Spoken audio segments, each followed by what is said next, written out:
Friends, welcome to my दूजा। ये breast milk पतला क्यों होता है? क्या किसी का बहुत पतला होता है, किसी का बहुत होता है?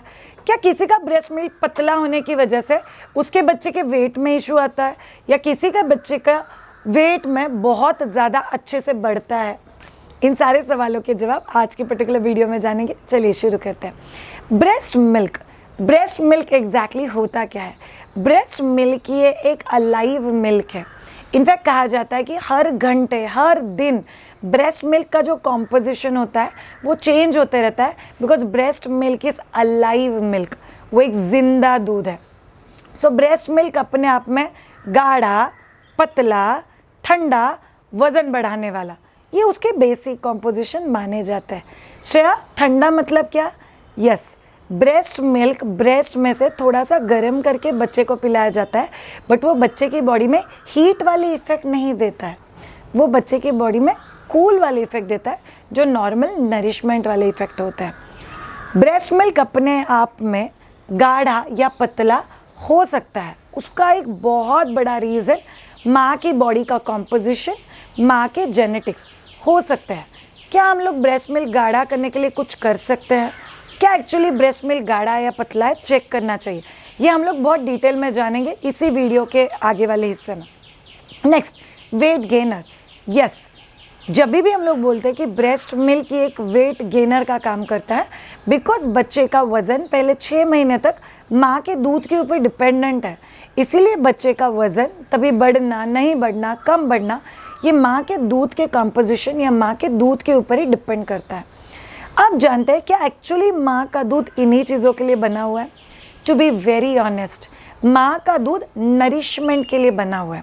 ये बाकी सब जो फ़ायदे हैं, वेट गेन, पतला दूध, मोटा दूध, ये सब चीज़ें बहुत सेकेंडरी होता है। माँ के दूध का एक सबसे पहला और प्राइमरी इम्पोर्टेंस है कि बच्चे का ब्रेन ग्रोथ, डेवलपमेंट, बच्चे का नरिशमेंट और बच्चे का इनर बीइंग और इनर फंक्शनिंग बहुत अच्छे से होने के लिए जो भी चीज़ें चाहिए, वो सभी चीज़ें माँ के दूध में से बच्चे को मिलना चाहिए। सो पॉइंट नंबर 1, पहला 1 साल जो बच्चे को दूध मिलता है माँ का, उसका प्राइमरी फोकस है बच्चा अच्छे से नरिश होना चाहिए। उसमें से आता है पहले 2 दिन। पहले 2 दिन यूजुअली जो दूध निकल रहा है, इट्स कॉल्ड एज कोलेस्ट्रम, जिसको हम लोग गोल्डन मिल्क बोलते हैं, येलो मिल्क बोलते हैं, थिक मिल्क बोलते हैं। ये यूजुअली थोड़ा सा फ्लोई बट थोड़ा सा गोल्डनिश, क्रीमिश, थिकिश कलर का, थोड़ा सा म्यूकसी, थोड़ा सा लिक्विड, ऐसे कॉम्बिनेशन में होता है। बिकॉज इसका जो न्यूट्रिशनल कॉम्पोजिशन है वो कमाल का स्ट्रॉन्ग है, बिकॉज वो बच्चे का आयरन डिपॉजिशन, बच्चे का इम्यूनिटी, बहुत सारी चीज़ें और न्यूट्रिएंट से भरा पड़ा हुआ है।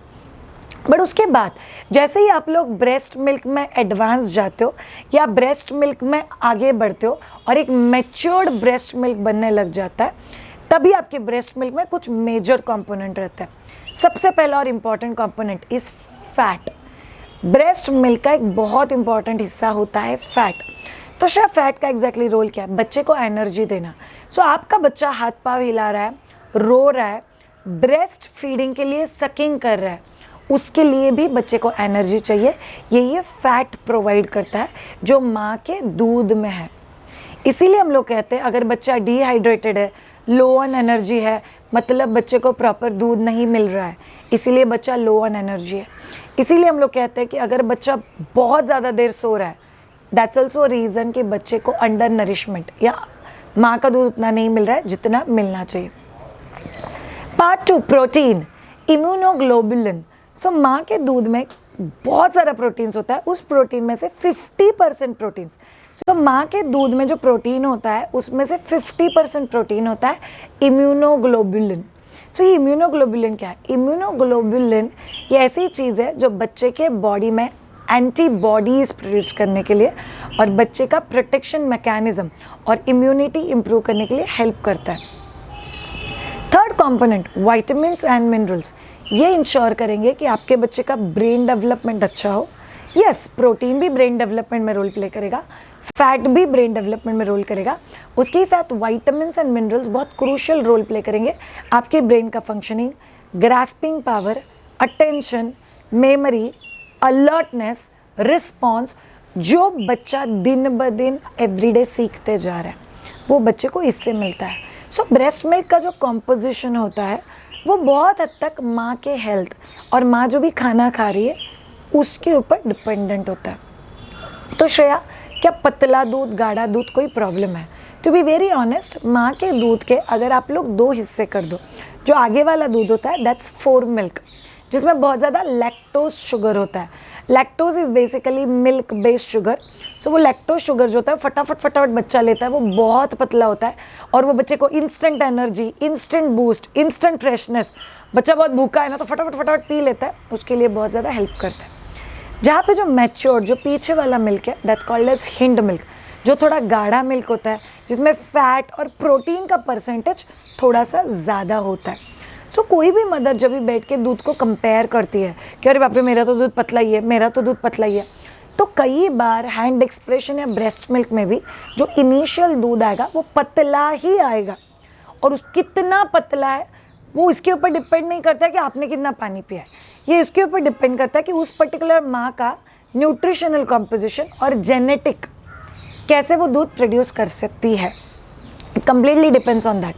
और एक बार आपका इनिशियल दूध ख़त्म हो गया और जो पीछे का दूध होता है वो किसी और के कंपैरिजन में नहीं, आपके खुद के फोर मिल्क के कंपैरिजन में थोड़ा सा गाढ़ा दूध होता है, जिसको कहते हैं हिंड मिल्क।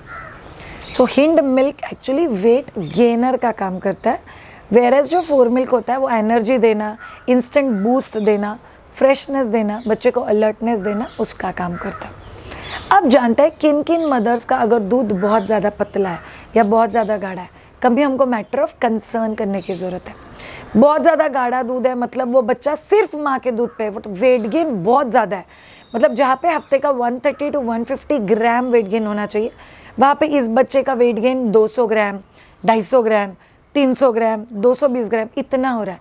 इसका मतलब उस माँ का दूध थोड़ा थिक है, उस माँ के दूध में जो न्यूट्रिशनल कॉम्पोजिशन है वो बहुत अच्छा है, कि जेनेटिक भी हो सकता है, डाइट पे भी हो सकता है। ऑन द अदर हैंड एक दूसरी माँ है, वो भी एक्सक्लूसिवली ब्रेस्ट फीडेड है, बट उसके बच्चे का वेट गेन 130 ग्राम, 150 ग्राम, 130 ग्राम, 150 ग्राम इतना ही है। Is there anything wrong in it? No, कुछ भी गलत नहीं है, एब्सोल्युटली नॉर्मल चल रहा है। ब्रेस्ट मिल्क सप्लाई, बच्चे का लेना, बच्चे का वेट गेन सब नॉर्मल रेंज में है। सो प्लीज़ इसके लिए कंपेयर करके पीछे मत लग जाओ कि मेरा दूध पतला और उसका दूध गाढ़ा क्यों। बट यस, यहाँ पे और एक बात आती है, शायद कि हम लोग कुछ चीज़ें खा सकते हैं जिससे ब्रेस्ट मिल्क गाढ़ा होने में हेल्प होती है। सी हम लोग को कल्चरली जितनी भी चीज़ें पता है वो सब चीज़ें आपको हेल्प करती है ब्रेस्ट मिल्क बढ़ाने के लिए। बट आज हम लोग वो चीज़ें जान रहे हैं कि जिससे ब्रेस्ट मिल्क को गाढ़ा होने में हेल्प करते हैं। रेड पम्पकिन ब्रेस्ट मिल्क को गाढ़ा करने में हेल्प करता है। सो आप लोग रेड पम्पकिन का जूस ले सकते हो, रेड पम्पकिन दाल में डाल सकते हो, रेड पम्पकिन का सूप ले सकते हो, बहुत अच्छा लगता है, रेड पम्पकिन की सब्जी ले सकते हो। अगर आप रूटीन बेसिस पे रेड पम्पकिन इन्वॉल्व कर सके तो वो आपके ब्रेस्ट मिल्क के थिकनिंग में हेल्प करता है। ये किसने करना है? जिसके बच्चे का वेट गेन प्रॉपर नहीं हो रहा है। मतलब आपका दूध पतला है कि मोटा है जाने दो, बट आपके दूध से बच्चे का वेट गेन ठीक से नहीं हो रहा है, तो फिर आपको थोड़ा बहुत मिल्क थिक करने के लिए जो भी होम रेमेडीज़ है वो हम लोग आराम से कर सकते हैं। तो फर्स्ट वन इज़ पम्पकिन। तो सेकेंड चीज़ जो आपको बहुत ज़्यादा हेल्प करेगा इज स्वीट पोटैटो। आप लोग स्वीट पोटैटो आपके डाइट में जितना लेके आओगे, it can be baked, it can be boiled, it can be grated, it can be in the soup format, तो आप लोग इसकी बहुत सारी चीज़ें बना सकते हो। स्वीट पोटैटो आपको हेल्प करेगा ब्रेस्ट मिल्क को थिक करने के लिए।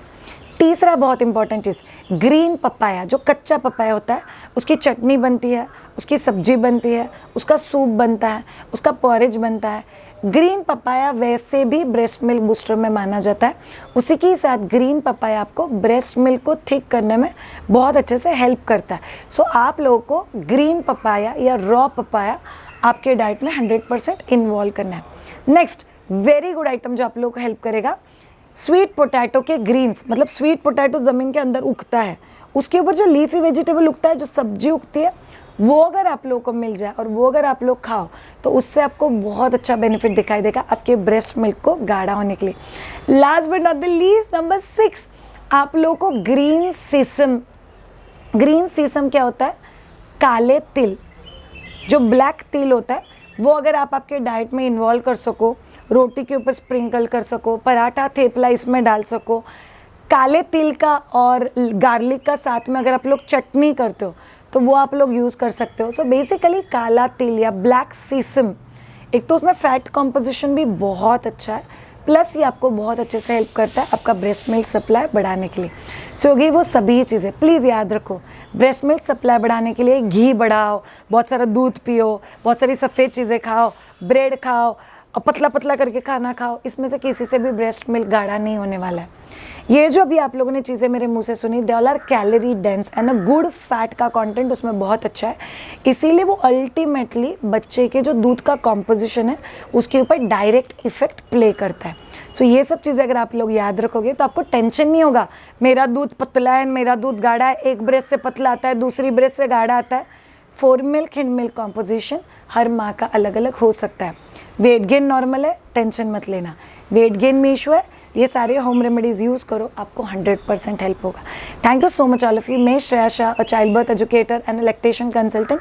अगर आपको मुझसे कनेक्ट होना है फॉर अ पर्सनल कंसल्टेशन या any of the course, planning baby, Garbh Sanskar, labour, breast feeding, baby care, solid food introduction, बच्चे के साथ game play ideas, toddler nutrition, sleep training, stop breast feeding, we are just on one website away. Do visit www.maithuja.com. Have a great time. Bye bye.